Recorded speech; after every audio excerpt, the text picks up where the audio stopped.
지금 금 사면 손해볼 수가 없습니다.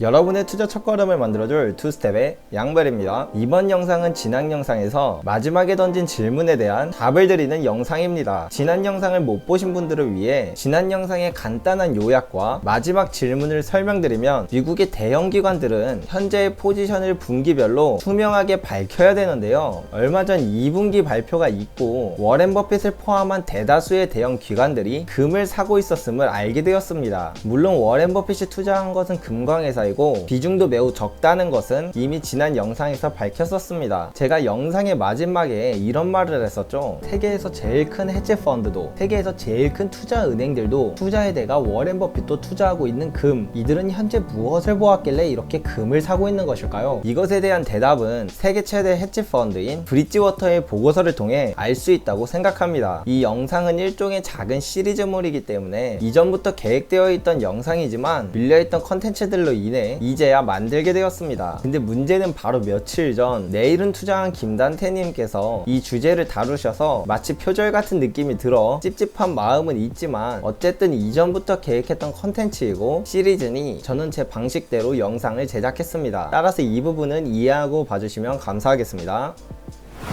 세계 최대 해치 펀드 브릿지워터는 7월의 보고서에서 앞으로 세상에 일어날 시나리오를 총 4가지로 나누고 그에 따른 각 자산별 투자 수익률을 조사하였습니다. 먼저 그림을 보며 설명드리겠습니다. 첫 번째는 중앙은행이 열심히 돈을 풀었지만 경제는 좋아지지 않았고 물가는 상승했던 때입니다. 이러한 현상을 스태그플레이션이라고 부르는데요. 이 현상의 의미대로 경제가 좋지 않으니 주식의 수익률은 저조합니다. 그리고 물가가 많이 오르니 채권도 좋지 않고 금과 물가연동체의 수익이 매우 좋은 것을 알 수 있습니다. 여기서 물가연동체가 무엇인지 모르실 분들을 위해 아주 간단하게만 설명드리면, 쉽게 말해 이거에 투자하면 물가 상승률만큼 이자를 주는 겁니다. 현재 물가가 10%라면 이자를 10% 준다고 생각하시면 됩니다. 따라서 물가가 급격하게 올라가는 이 시기에는 물가연동 채권의 수익률도 매우 좋은 것이죠. 다음으로 두 번째는 중앙은행이 돈을 열심히 풀어서 경제도 좋아지고 물가 상승률도 상승하며 정상화되는 최고의 시나리오입니다. 사실 이때는 모든 자산이 오르기 때문에 어떤 것에 투자해도 좋은 성과를 거둘 수 있다고 브릿지워터는 말했습니다. 세 번째는 중앙은행이 돈을 적극적으로 풀지 않아서 경제도 안 좋아지고 물가 상승률도 하락했던 시기입니다. 이때 주식은 좋지 않고 채권과 물가연동체 그리고 금이 좋습니다. 경제가 안 좋으니 주식이 좋지 않은 것과 주식이 하락하면 반대로 상승하는 자산인 채권의 수익률이 좋은 것은 이해가 되시겠지만, 물가 상승률이 떨어졌는데 금과 물가연동체의 수익률이 좋은 것은 다소 이해가 안 가실 수도 있는데요. 먼저 금에 대해 설명드리면, 제가 이전에도 자주 말씀드렸지만 금 가격을 움직이는 것은 단순히 물가가 아닙니다. 결론적으로 실질금리라는 것 때문인데요. 실질금리는 현재의 금리에서 물가 상승률을 뺀 것입니다. 이 실질금리가 하락하게 되면 금이 상승하게 되는데요. 따라서 물가가 하락했더라도 금리가 그 이상으로 하락했다면 실질금리는 떨어지게 되죠. 그러므로 금 가격이 상승할 수 있는 것입니다. 그런데 물가연동 채권은 물가 상승률이 올라야 수익이 나고 떨어지면 좋지 않은데 왜 수익이 좋았을까요? 물가연동 채권도 금과 똑같이 실질금리라는 이유로 좋은 수익률이 나온 것입니다. 은행이자보다 물가 상승률이 더 높기 때문에 물가 상승률이 떨어지고 있는 중임에도 불구하고 어차피 은행이자보다 더 나을 테니 많은 사람들이 이 채권을 사게 됩니다. 따라서 물가연동 채권에 투자했다면 우리의 예상과는 다르게 좋은 수익을 얻을 수 있었던 것이죠. 마지막으로 네 번째 시나리오는 중앙은행이 정말 소극적으로 돈을 푼다던가 혹은 반대로 경제도 안 좋은데 금리를 올리는 등의 미친 정책을 할 때입니다. 이런 일이 없었을 것 같지만 실제로 1929년 미국에서 있었습니다. 이때가 바로 미국 역사상 최악의 경제 위기인 대공황 때입니다. 경제도 안 좋고 물가 상승률은 심지어 마이너스인 디플레이션 상황이었습니다. 이때 미국 주식은 실제로 마이너스 80%까지 하락했었죠. 여하튼 만약 이 기간 동안 투자했다면 주식은 최악이었고 물가 상승률은 마이너스니 물가연동 채권도 주식과 같이 정말 안 좋은 수익을 기록하게 됩니다. 이때 유일하게 살아남는 자산은 그냥 현금을 가지고 있는 것과 채권 정도인데요. 근데 물가가 마이너스인데도 이상하게 생각보다 금은 크게 나쁘지 않은 것을 알 수 있습니다. 참 이상하죠? 이것에 대해서는 제가 이전에도 설명드렸던 금 금 샀는데 디플레이션 오면 망하나요? 라는 영상을 보시면 자세하게 설명드렸지만 금은 인플레이션에서도 강하지만 디플레이션에서도 괜찮은 자산인 것이 사실입니다.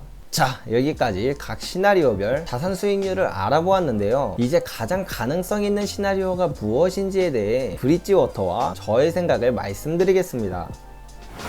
먼저 브릿지워터는 앞으로 가장 가능성이 높은 시나리오는 스태그플레이션이라고 설명합니다. 경제는 좋아지지 않는데 물가만 상승하는 시기를 의미하죠. 아까의 표에서는 첫 번째 시나리오였습니다. 브릿지워터는 왜 이렇게 생각하냐면 이미 중앙은행들이 돈을 무지막지하게 풀면서 정책이 아주 적극적으로 바뀌었기 때문에 적극적인 정책이라는 관점에서 본다면 세 번째와 네 번째 시나리오는 소극적인 정책이어야만 가능한 시나리오이기 때문에 가능성에서 빠진다고 보는 게 맞는 것 같습니다. 그리고 이번에는 실업수당 및 재난지원금과 같은 방식으로 소비의 주체인 가게에게 직접 돈을 뿌리는 방식이었기 때문에 물가가 상승하는 것은 필연적이라고 설명하였습니다. 헌데 문제는 그럼에도 불구하고 미국 경제가 성장하지 못할 것이라고 브릿지워터는 생각하는 것 같습니다. 실제로 브릿지워터의 공식 채널에서 7월 7일에 다음은 스태그플레이션인가? 라는 제목으로 영상을 올린 바 있습니다. 이 영상을 요약하자면 이미 미국이 너무도 많은 부채를 가지고 있고 부채의 늪에 빠졌다고 생각하는 것입니다. 부채라는 것은 결국 미래의 소득을 당겨서 쓰는 것이기 때문에 너무 많은 부채를 지고 있다는 것은 성장에는 발목을 잡는 요인일 수밖에 없다고 생각하는 것 같습니다. 이제 저의 견해를 말씀드려야 되는데요. 저의 견해는 두둥 이하 동문입니다. 이 뭔 개소리야! 삐 맞긴 한데 이렇게 말하면 너무 싱겁죠. 저도 스태그플레이션의 가능성이 크다고 생각하고 있습니다. 왜냐면 브릿지워터와 비슷하게 중앙은행들은 앞으로도 정책을 더욱더 적극적으로 쓸 거라고 생각하는데요. 이에 대해 가장 설득력 있게 말씀해 주신 분은 이번에 신간 부의 대이동을 집필하신 오건영 팀장님의 말씀을 인용하겠습니다. 그동안 수많은 위기가 있었습니다. 물가가 폭등하는 하이퍼 인플레이션부터 경제 대공황으로 연결되는 디플레이션까지요. 이전에는 사실 물가 상승률이 항상 높았던 시기였기 때문에 디플레이션은 애초에 생각해 볼 수도 없는 현상이었습니다. 따라서 물가가 폭등하는 하이퍼 인플레이션에 대한 공포가 가득했었는데요. 이로 인해 경제는 안 좋은데 물가만 상승하는 스태그플레이션이 발생했을 때 적극적인 부양책을 쓰는 것이 아니라 물가를 잡기 위해 금리를 미친 듯이 올리는 일을 범하게 됩니다. 근데 문제는 여기서 발생한 것이죠. 이렇게 하니까 디플레이션이 되면서 경제 대공황이 오고 일본의 경우는 잃어버린 20년을 맞이하게 되었습니다. 경제 문제는 사실 대부분 해결책이 있습니다. 심지어 하이퍼 인플레이션도 해결할 수 있는 방법이 존재하지만 디플레이션은 한번 빠지면 정말 오랜 시간 동안 어떤 정책도 안 먹힌다는 것을 배웠죠. 따라서 이것을 깨달은 중앙은행들은 앞으로 무슨 일이 있어도 디플레이션만은 절대로 오게 해서는 안 된다고 생각하고 2008년에 위기가 왔을 때 또 올해 코로나가 왔을 때 과감하게 금리를 내리고 미친 듯이 돈을 풀었던 것이죠. 그러므로 앞으로도 중앙은행들은 위기가 오거나 경제 발작이 있을 땐 아주 적극적인 행동을 계속할 것이라고 생각합니다. 따라서 저 역시 세 번째와 네 번째 시나리오는 가능성이 없다고 생각합니다. 그리고 1번과 2번의 시나리오 중 1번의 시나리오인 스태그플레이션이 발생할 이유가 높다고 생각하는 것은 브릿지워터와 견해가 정확히 같기 때문에 이 부분은 패스하겠습니다.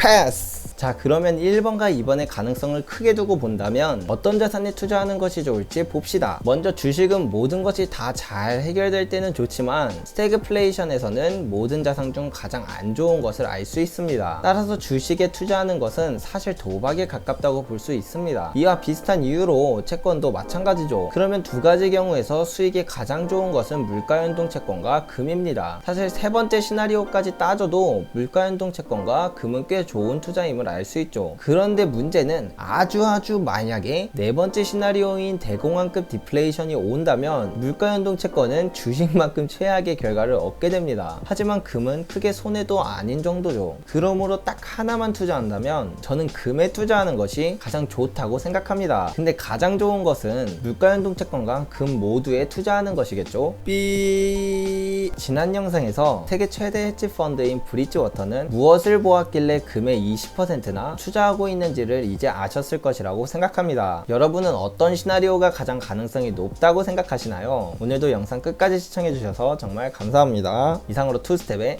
양벨이었습니다.